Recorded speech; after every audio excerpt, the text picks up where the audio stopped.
వాళ్ళు మేము కరెక్ట్గా టికెట్లు ఇవ్వబట్టే అంటే మేము టికెట్లు ఇస్తలేమా, ఇవ్వకపోతే మేము ఎక్కడ అడుగు పెడితే చెకింగ్లో మమ్మల్ని పట్టుకోరా, మాకు డిపోస్ పేర్లు రావా?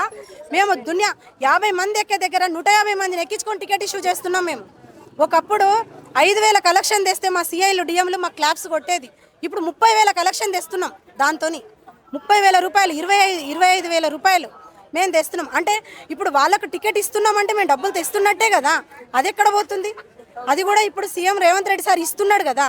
ఇప్పుడు మహిళలందరి మీద జాలి చూపించిన రేవంత్ రెడ్డి సారు మా ఆర్టీసీల మీద ఎందుకు జాలి చూపిస్తలేడు? మహాలక్ష్మి స్కీమ్ అనేది ఆర్టీసీ మీ వల్లనే సక్సెస్ అయిందని చెప్పాలి. మరి పట్టించుకోకపోవడానికి కారణం ఏంటి కదా?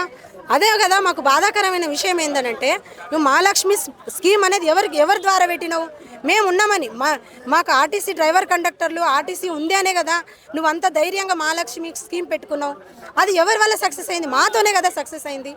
మా కండక్టర్ డ్రైవర్ల వల్లనే మీ మహాలక్ష్మి స్కీమ్ అనేది సక్సెస్ అయింది. జనాలు ఇప్పుడు రోడ్ ఎక్కి ధైర్యంగా బస్సు ఎక్కుతారు దిగుతారు ఏ రాత్రి అయినా అని అంటే దానికి మేము నిదర్శనం. ముందు మాకు క్లాప్స్ కొట్టాలి, తర్వాత నీకు కొట్టాలి. నువ్వు ఇచ్చినావు, సాలించుకున్నావు, దాన్ని మేము కొనసాగిస్తున్నాం. మేము లేకపోతే ఇప్పుడు మాకు తెలియదు, బస్సులు బంద్ అని మాకు తెలియదు. అంటే ప్రతి ఒక్క ప్యాసింజర్ జెంట్స్ అయినా లేడీస్ అయినా ఒక బస్సు మీద ఆధారపడి వస్తుంది. ఆ బస్సు కదలాలంటే ఎవరు ఉండాలి? ఒక డ్రైవర్ కండక్టర్ ఉండాలి. మమ్మల్ని ఎందుకు ఉసురు పెట్టుకుంటున్నావు?